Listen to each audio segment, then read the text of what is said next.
एक सबसे ज़्यादा इंपॉर्टेंट वार्निंग मैं देना चाहता हूँ आज, जो भी लोग उन साधकों की बुराई करते हैं जो 10 महाविद्या की साधना कर रहे हैं, चाहे उनका कोई भी स्वरूप है, तो आप ठहर जाइए, थम जाइए। क्योंकि अगर आप किसी साधक की बुराई कर रहे हैं ना, तो उसके पीछे साक्षात माता खड़ी हैं, और वो उस साधक की बुराई नहीं है, वो बुराई है उस महाविद्या की, उस विद्या की और उस सिद्ध विद्या की। तो आप पे जो इम्पैक्ट पड़ेगा उस बुराई का, अगर आपने 1% भी करी हो ना, तो वो आपको 100% इम्पैक्ट देके जाएगी, क्योंकि उस साधक पे एक माता का आशीर्वाद हमेशा बना हुआ है। इसलिए ना जाने में भी अगर आप किसी साधक की बुराई कर रहे हैं जो 10 महाविद्या का उपासना कर रहे हैं ना, तो आप रुक जाइए, आप थम जाइए, वरना आपके साथ या आपके परिवार में कुछ भी बुरा हो सकता है। और तब आप माता को या किसी साधक को दोष मत दीजिएगा, क्योंकि गलती सिर्फ आपकी थी। एक साधक की कमियों को दूर कर कर उसके अंतिम लक्ष्य तक पहुंचने की यात्रा 10 महाविद्या है। 10 महाविद्या की जो ऊर्जा है वो हमेशा हमारे आसपास है, परंतु आज जो ये समय आया है, हम ये इस समय में उस विद्या के बारे में खुल के बात कर सकते हैं।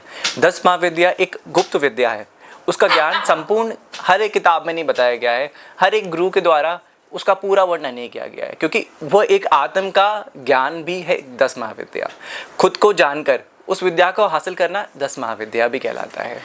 तो 10 महाविद्याओं में अगर हम सिद्ध विद्या की बात करें तो सबसे पहले है महाकाली। तो महाकाली है क्या? एक साधक के जीवन में माँ काली किस प्रकार से कार्य करती हैं, एक साधक के जीवन को कैसे अंधकार से लेके जाती हैं, एक साधक के जीवन में कैसे उस तारे को दिखाती हैं जो ज्ञान का सागर है, तो वो माँ काली ही हैं। जब एक साधक के जीवन में जो यात्रा जो आरंभ होती है वो महाकाली की कृपा से ही होती है। जब तक एक साधक के जीवन में माता काली की कृपा नहीं होगी ना, तो वो साधक अपनी यात्रा में कभी आगे नहीं बढ़ सकता है। वो साधक एक मूर्ति की तरह एक स्थान पर बैठा रह जाएगा, परंतु उसकी यात्रा कभी पूर्ण नहीं होगी। वो अपनी यात्रा में कभी तारा तक नहीं पहुंच पाएगा। क्यों? क्योंकि जब तक उस पर काली की कृपा नहीं होगी, क्योंकि जो काली का स्वरूप है वही तारा बनता है, जो तारा का स्वरूप है फिर आगे वही त्रिपुरा बनता है। तो काली जब एक साधक के जीवन में आती है तो वो एक अंधकार के स्वरूप में आती हैं। अंधकार का यहाँ पे अर्थात ये नहीं है कि एक डार्कनेस। तो जिस प्रकार से जब एक शिशु अपने गर्भ में रहता है ना, माँ के गर्भ में रहता है, तो वो एक अंधकार मात्र से घिरा होता है, तो वहाँ उसको भय होता है कि संसार में अब आगे क्या होगा, कैसा होगा। तो वो उस गर्भ से बाहर नहीं निकलना चाहता है, क्योंकि वो जानता है कि कहीं ना कहीं कितनी मुसीबतें मुझे झेलनी पड़ेगी साधना में, कितनी दिक्कतें आएंगी। तो उस साधक को जो प्रबल बनाता है, जो उसको मजबूती देता है, जो उसको प्राण एक शक्ति प्रदान करता है, तो वो काली की शक्ति है। एक काली, जिस प्रकार से आप ये समझे कि एक माता अपने बच्चे का हाथ पकड़कर उसको आगे लेके जाती है, इस संसार का अस्तित्व बताती है, उसी प्रकार से काली एक साधक का हाथ पकड़कर उसे तारा के पास लेके जाती है, क्योंकि जो इस ब्रह्मांड का ज्ञान है वो तारा के पास है।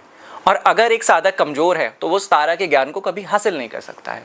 तो इसलिए जो काली की शक्ति है वो एक साधक के जीवन में बहुत ज़्यादा महत्वपूर्ण है। काली की कृपा के बिना एक साधक अपनी जो यात्रा है ना वो पूर्ण नहीं कर सकता है अपने, चाहे वो साधना की यात्रा हो, चाहे वो अपने जीवन की यात्रा हो। तो अगर किसी का शनि कमज़ोर है तो वो काली माता की पूजा कर सकता है, उसकी उपासना कर सकता है।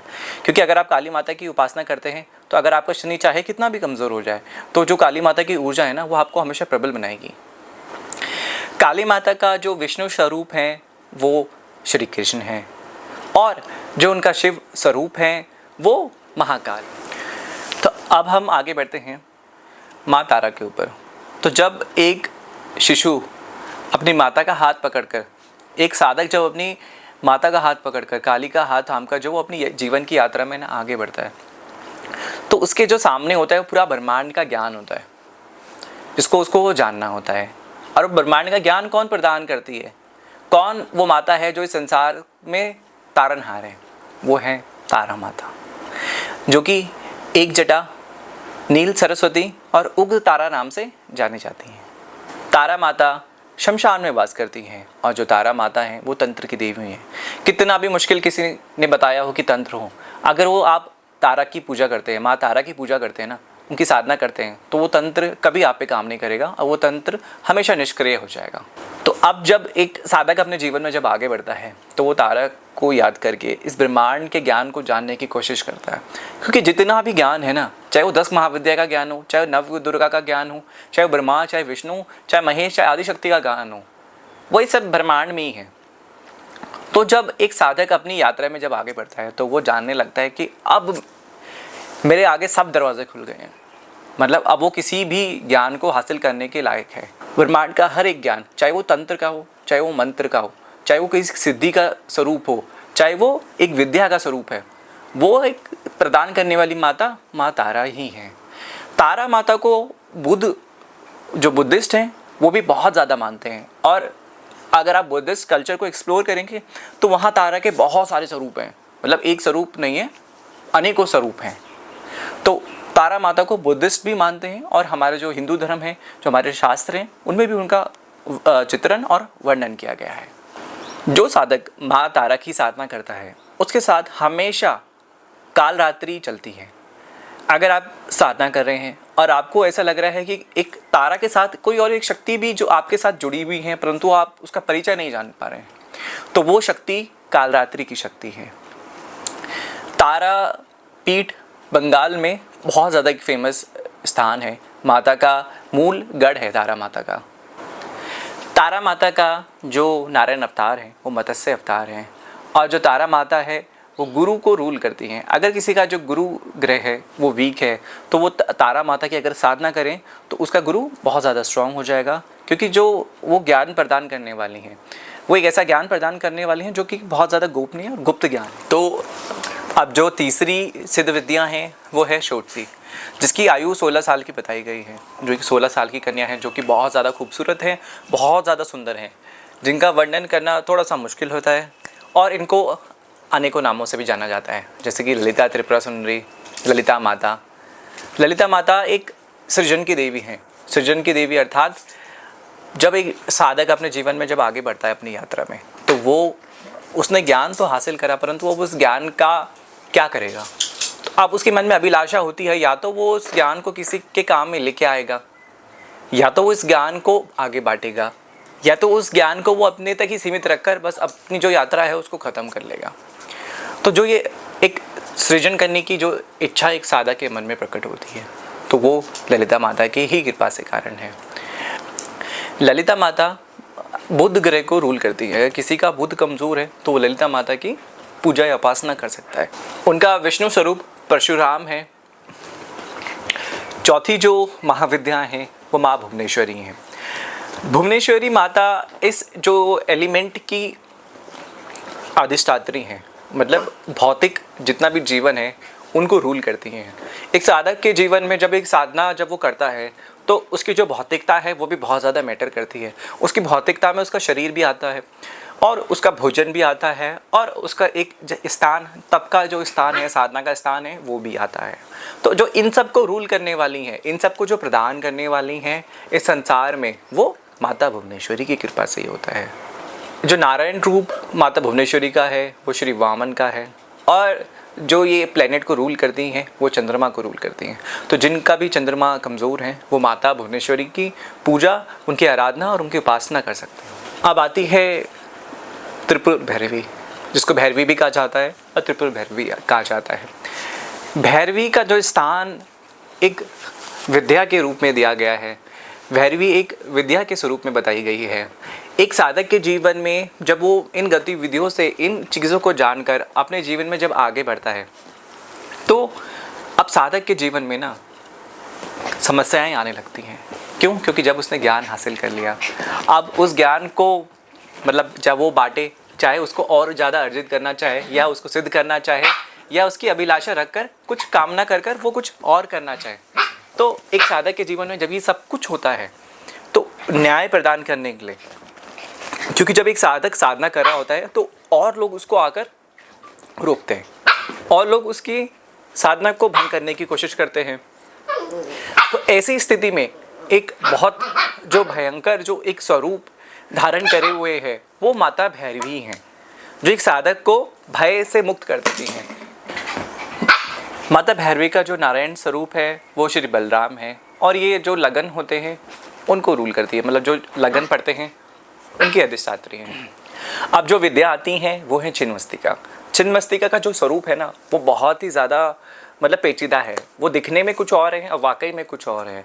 तो जो उनका जो स्वरूप है उसमें उनका जो मस्तक है वो कटा हुआ है, और उनके जो मस्तक है, जो उनकी ये धड़ है, जो देह है, उससे रक्त की धाराएं बह रही हैं, 3 रक्त की धाराएं बह रही हैं, जो कि 2 उनकी एक सेविकाएं हैं उन पे जा रही हैं और तीसरी उनके मस्तक पे जा रही हैं। तो अगर हम इसको वाकई में चिंतन करके समझेंगे तो इसका स्वरूप बहुत ही ज़्यादा विपरीत होगा। एक साधक जब अपने जीवन में आगे बढ़ता है तो रजस, सद्गुण और तमस गुण उसके जीवन में आने लग जाते हैं, मतलब वो सक्रिय होने लग जाते हैं। तो जब उन सक्रिय गुणों के कारण उसके मन में अभिलाषाएं प्रकट होने लगती हैं बहुत सी सारी, तो उन अभिलाषाओं को पूरा करने के लिए छिन्नमस्तिका हमेशा तत्पर रहती है। ये पैरों के नीचे कामदेव और रति हैं।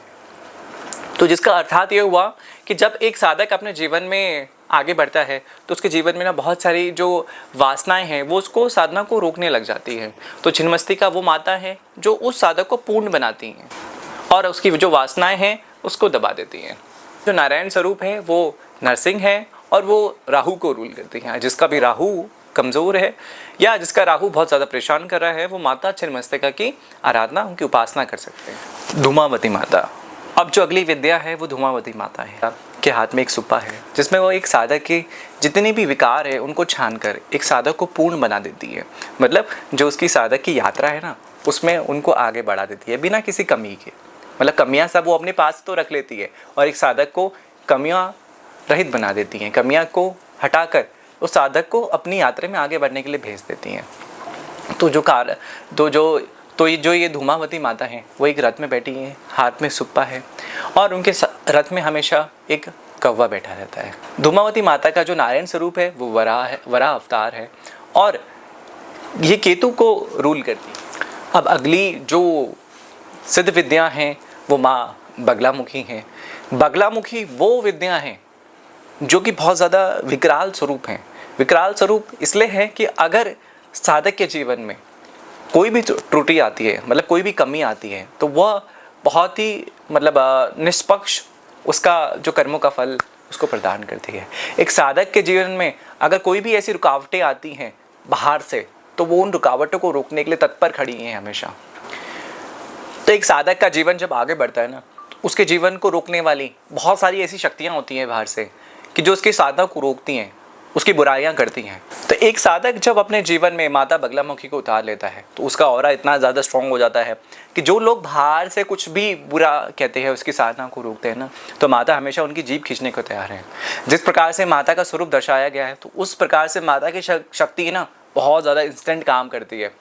अगर कोई साधक की कोई भी बुराई करेगा ना तो तुरंत उसका बुरा हो जाता है। मतलब उसका इतना ज़्यादा बुरा हो जाता है ना कि अनएक्सपेक्टेड जिसको कहते हैं वो माता बगला के कारण है। क्योंकि कभी किसी भी जो 10 महाविद्या की साधना कर रहा है चाहे वो माता बगलाई हो या तारा हो तो कोई भी साधक की कभी बुराई नहीं करनी चाहिए। अगर आप उनकी बुराई कर रहे हो ना तो मतलब आप ये समझिए कि आप अपने जो कर्म है उसको बुरा करते जा रहे हो और जो उसका फल स्वरूप मिलेगा तो बहुत ज़्यादा मुश्किल होगा। जिनके भी ये कोर्ट केस चल रहे हैं तो अगर वो बगलामुखी की साधना करते हैं तो उनका कार्य बहुत जल्दी बनने लगता है। माँ बगला का जो नारायण स्वरूप है वो कुर्म है और जिस प्लेनेट को रूल करती हैं वो मंगल है। तो जैसे कि आपने आजकल सुना होगा इस समय में सबका मंगल भारी चल रहा है पूरे संसार का। तो इस समय ये सही समय है अगर आप माता की अगर उपासना करें तो माता की कृपा आप पे होगी। अब हम आगे बढ़ेंगे तो आगे जो सिद्ध विद्या हैंगी वो होंगी माता मातंगी। माता मातंगी वो विद्या हैं जो इस संसार में जितने भी या म्यूजिकल चीज़ें हैं उन सब का ज्ञान प्रदान करने वाली। तो इस संसार में जितना भी आर्ट वर्क है वो माता मातंगी की कृपा से है, चाहे वो म्यूजिकल हो चाहे वो खाना बनाना ही हो। माता मातंगी एक तांत्रिक स्वरूप है माँ सरस्वती का।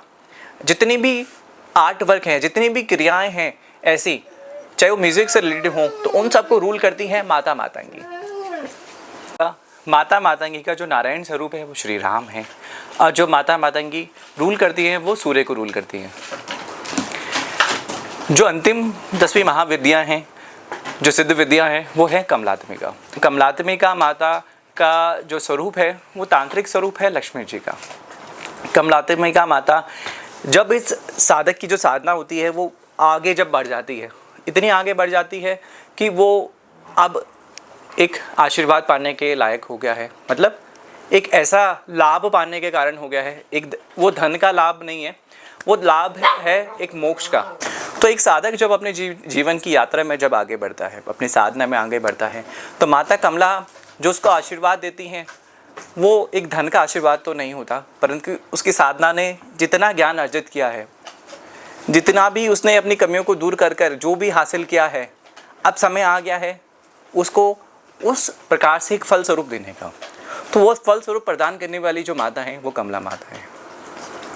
तो जो वो देती हैं वो एक मोक्ष भी हो सकता है, वह एक ऐसा कार्य भी हो सकता है जो उसकी यात्रा को पूर्ण करे। अर्थात अब जो उसकी जो उसका आत्मा थी वो बार बार जो जन्म ले रही थी, अब वो जन्म ना ले, तो वो ऐसा कार्य भी प्रदान करने वाली माता है। और इनका जो नारायण स्वरूप है वो बुध स्वरूप है, और जिस प्लैनेट को ये रूल करती है वो शुक्र है, वीनस। तो जिनका भी वीनस कमज़ोर है या शुक्र ग्रह कमज़ोर है वो माता कमला की साधना कर सकते हैं। धन्यवाद।